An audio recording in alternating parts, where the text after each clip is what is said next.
I think one of the very first ones was, oh, well, I have the Peloton, but I was in London. Okay, was there no way for you to exercise in London? Yes. So why didn't you? Well, I wasn't being disciplined enough. Okay, so you weren't disciplined enough when you were in London with probably the largest amount of gyms in any vicinity in the world.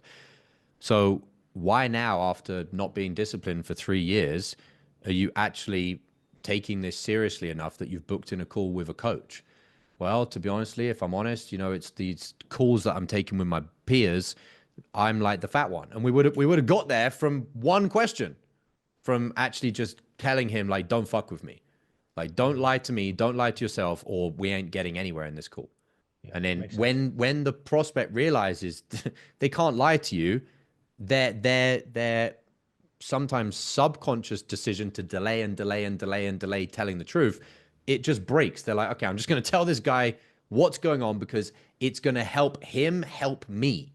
And that's what the prospect feels all of a sudden. They're like, this person is not trying to just close a deal by being the nice guy and, being really nice to me. And, oh, that must be really bad. Let me pat you on the back. It must be so horrible being overweight. And, yeah, it's really difficult when you go to London and, you're traveling and work and business. And it's really difficult. And you're placating to him and you're basically agreeing with his stories.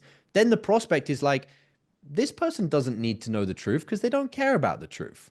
They don't actually want to help me. They just want to close me. They just want to close the deal.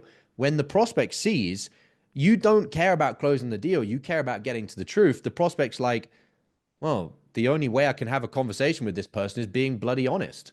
So then they're going to be honest with you. Does that make Makes sense? total sense. Yeah, yeah, Yeah. makes total sense. Yeah. All right. I think we've got to enough on that as far as you know what you need to do next time, right? Yeah, so just to recap there, if I was getting to the truth a lot faster and holding him more accountable and not allowing him to rationalize as much, it would have been a higher likelihood that he would have closed. One thing I did notice that I missed, I didn't insert any sort of how much longer. I didn't tie him up like that at the end. And I feel like if I had have potentially done that along with being more direct and getting to the truth a lot faster, it would have potentially left to a higher likelihood that he would have closed on the call because he didn't close on the call. The objection was, I need time to reflect and think, basically. Yeah, because he is still lying to himself and still rationalizing that it's not a big deal, but it is a big deal, but it's not a big deal, but it is a big deal. He can't make a decision when he's in that state of indecisiveness.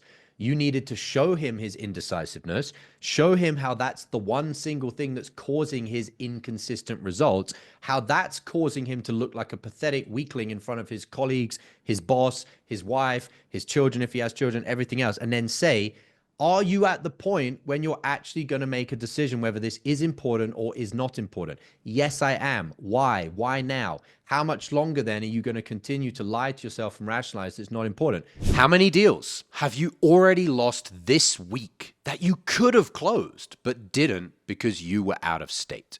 I'm not a fan of sales hacks, but if there was one thing you could do before your next sales call to raise your closing percentage, it's using my patented pre-call checklist. Imagine taking just 60 seconds to read 5 to 7 personalized bullet points on a piece of paper, and as unbelievable as it may sound, puts you into the optimal state to access your highest sales skills on every call. That's the pre-call checklist. I'm going to show you how to create your own. All you need is a piece of paper and to go through the training that I'm going to give you. Thousands of salespeople have used this framework to close more deals, and you can have your own for free. No strings attached in a matter of minutes. Click the link below this video, enter your email, and grab it right now.